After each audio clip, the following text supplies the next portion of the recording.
Hey everyone, in today's video we're going to just kind of jump off from where we left off on today's Desmos investigation and look a little more in depth at graphing slope fields.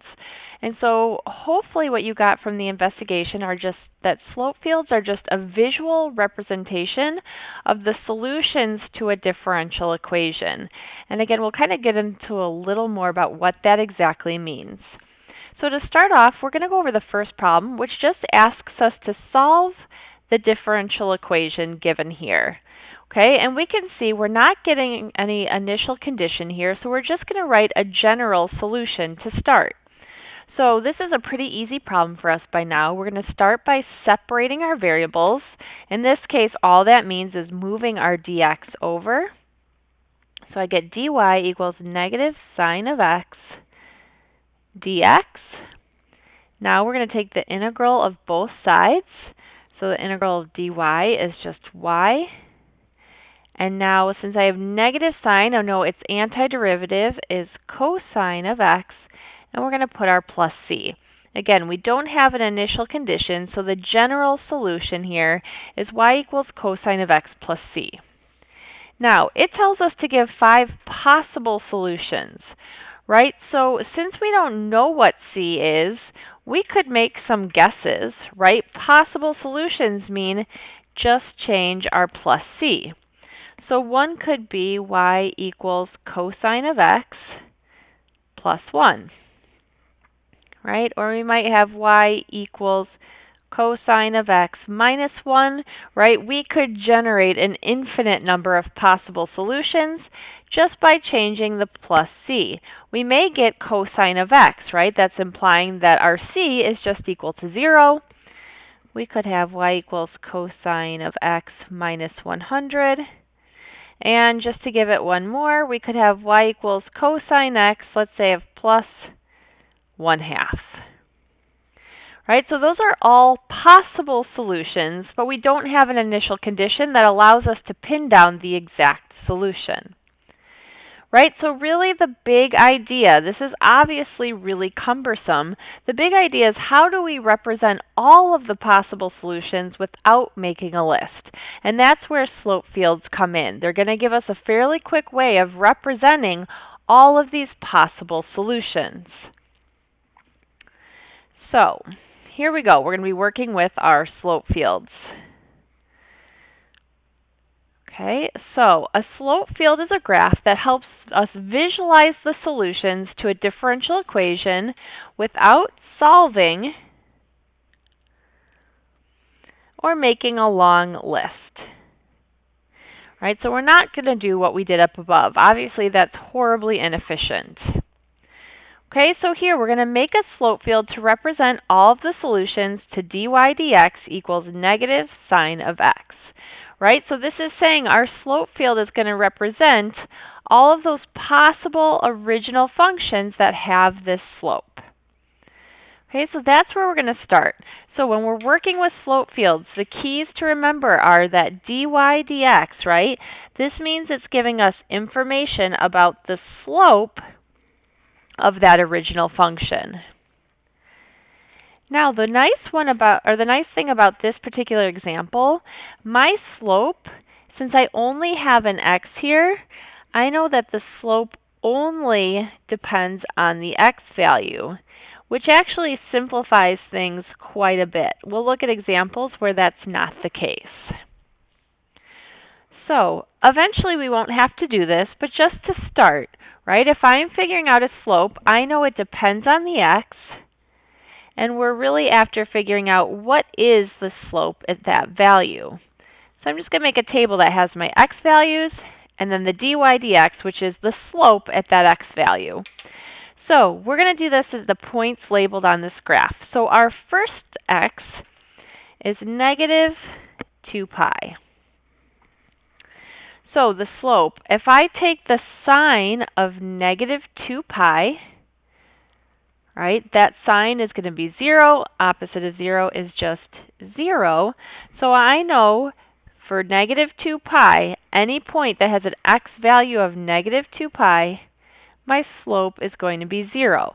So I'm going to represent that just with a little segment like this that has a slope of 0. Again, the nice thing about this only depending on x is that all of these points that have x as negative 2 pi or have an x value of negative 2 pi have that same slope of 0. So we're going to do the same thing. We're going to work our way across here. So let's look at negative 3 pi over 2. Now, for negative 3 pi over 2, if we're kind of going around here from the negative side, sine of negative 3 pi over 2 is going to give us 1. The opposite of 1 is negative 1. So now, for all points that have an x value of negative 3 pi over 2, I know that slope is negative 1. So I'm going to, again, sketch in a little segment that has a slope of about negative 1. Again, I'm not worried if it's perfectly negative 1, but I just want to indicate that negative slope there. Okay, next we go to negative pi. Okay, sine of negative pi, again, that just gives me a 0 slope. So I can fill in 0 slopes for every point that has an x-coordinate of negative pi. See, next is negative pi over 2. In this case, sine of negative pi over 2 is going to give us a negative 1. So I have the opposite of negative 1, which is a slope of positive 1. So now I'm going to sketch in a little segment here. Again, just that's representing the slope close to that point. Gives me a positive 1. Let's see, I'm going to just repeat my colors because, I guess I have one more. So let's see, now x is 0. So sine of 0 we know is 0. So I have all 0 slopes here. And we can finish this up for the rest of our points. When x is pi over 2, sine of pi over 2 is 1, but we have to take the opposite. So our slope is negative 1 here. Again, I'm not worried about exact, but I'm just showing that it has a negative slope there. At pi, sine of pi is 0, so my slope is 0.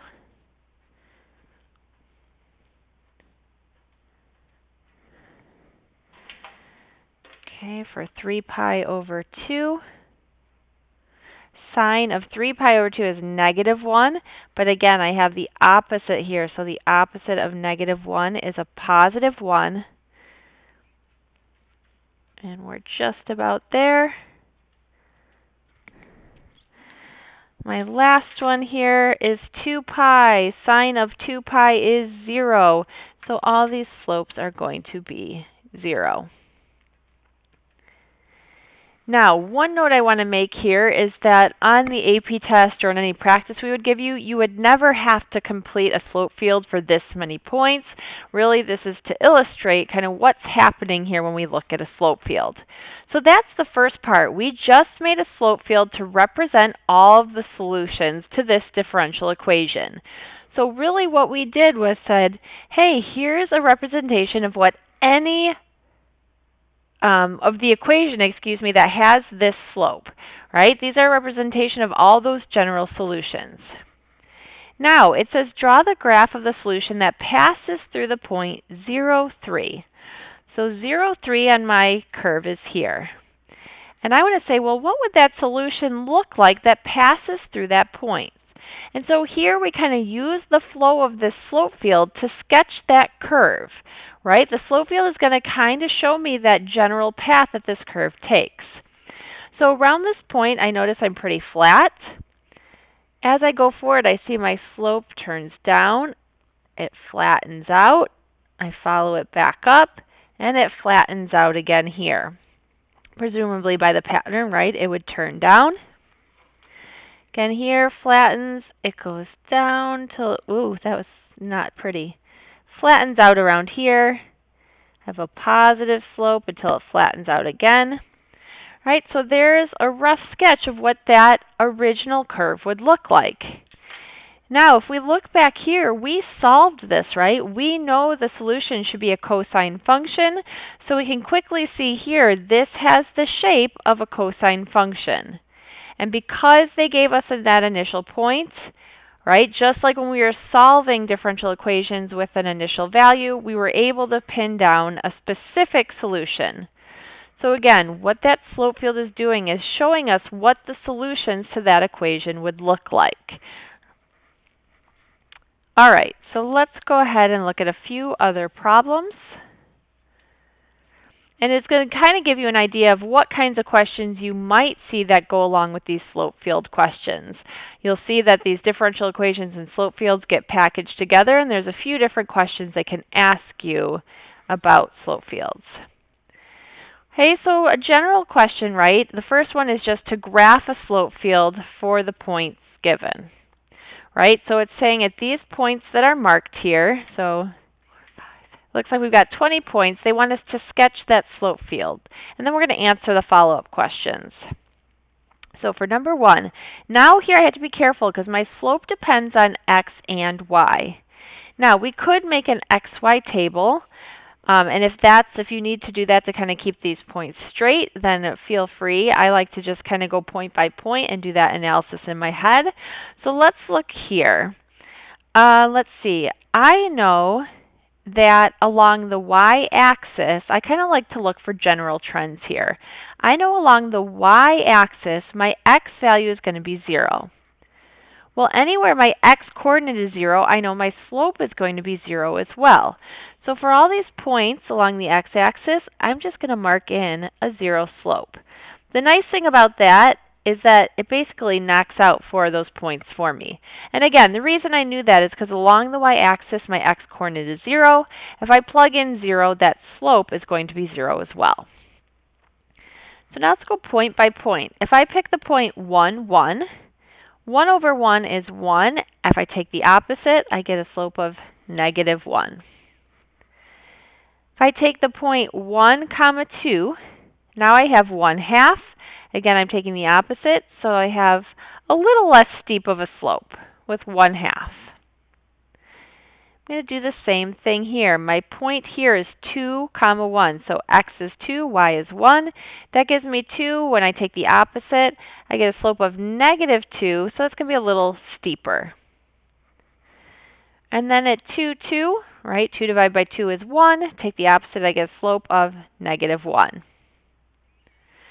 So we kind of continue in that way. Here my point is 1, negative 1.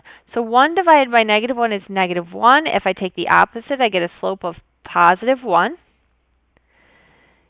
2 divided by negative 1 is a negative 2. Again, I have to take that opposite, so I have a slope of positive 2.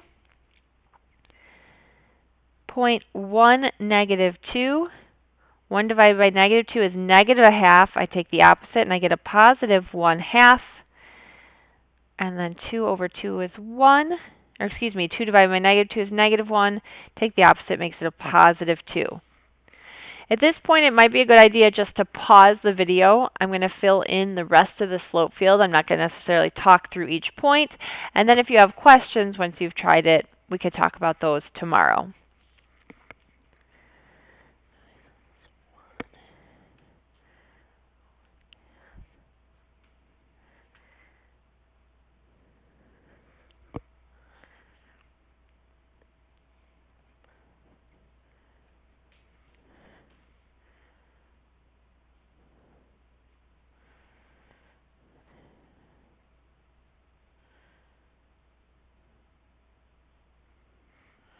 Okay, so we end up with a slope field that looks like that. Now, for follow-up questions, in Part A, it says, why do you think you were not asked to graph the slope field on the x-axis? Well, we know that on the x-axis, right, our y values are 0. So, let's see, on the x-axis, the y values are 0.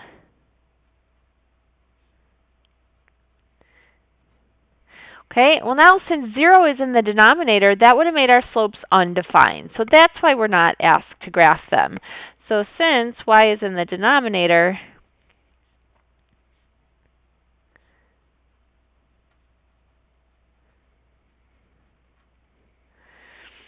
all points on the x-axis have an undefined slope.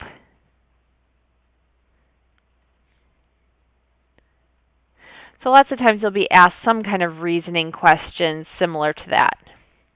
Now, part B, do you notice any patterns in the slope field? So as far as patterns, I would definitely pick out the first one we noticed was all points on the y-axis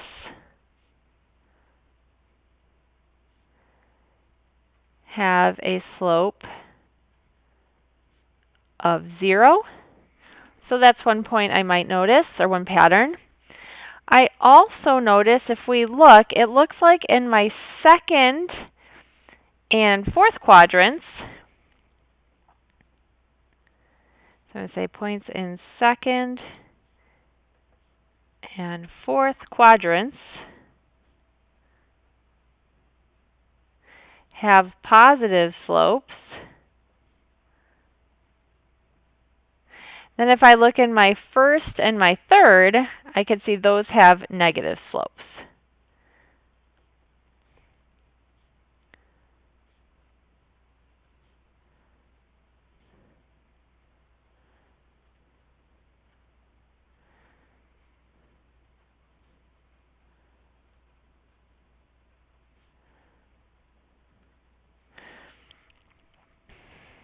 Okay. All right, then the last piece to this problem says sketch the specific solution that passes through the point 0, 1. Okay. Now, here we have to consider, right, this is like the example that you came up against in Desmos.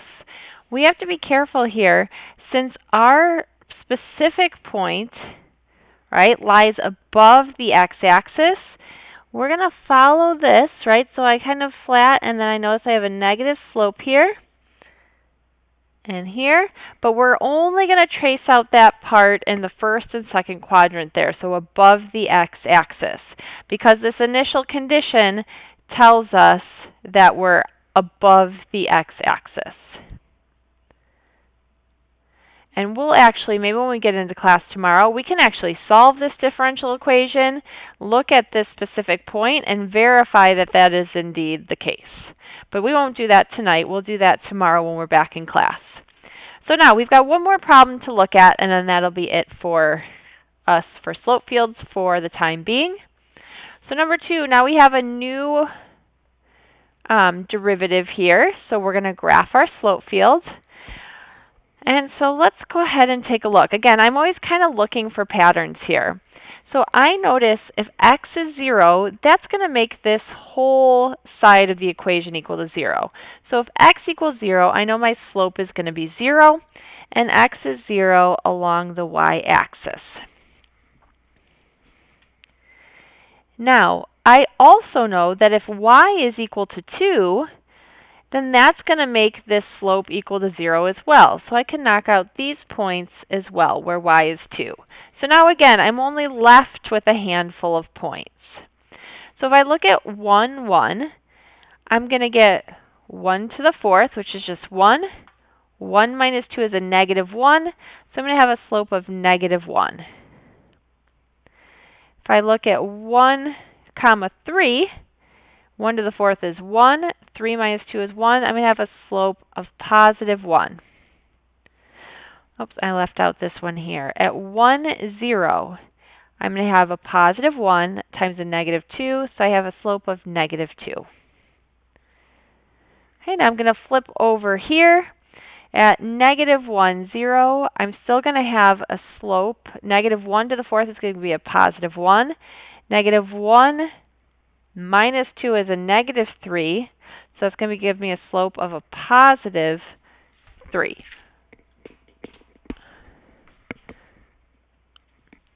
Okay, at negative 1, 1, my negative 1 to the 4th becomes a positive 1. 1 minus 2 is a negative 1, so I get a negative slope. Wait, is that right?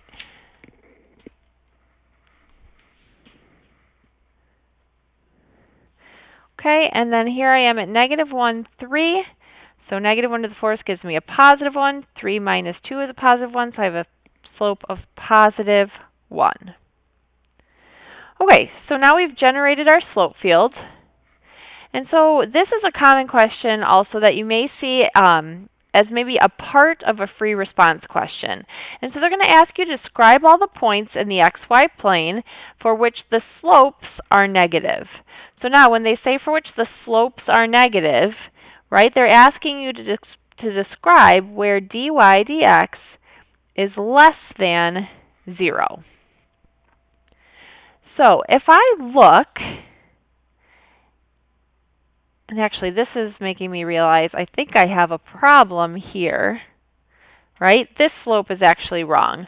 So if I look at -1, my point -1, 0, -1 to the 4th is a +1.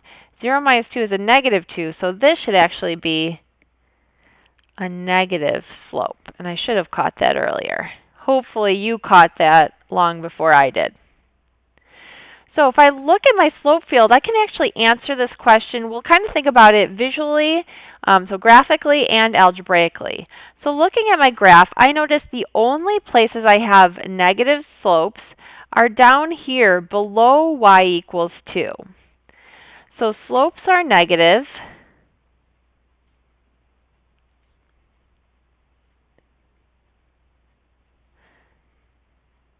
For y values less than 2. Now if I look, that's true except for here.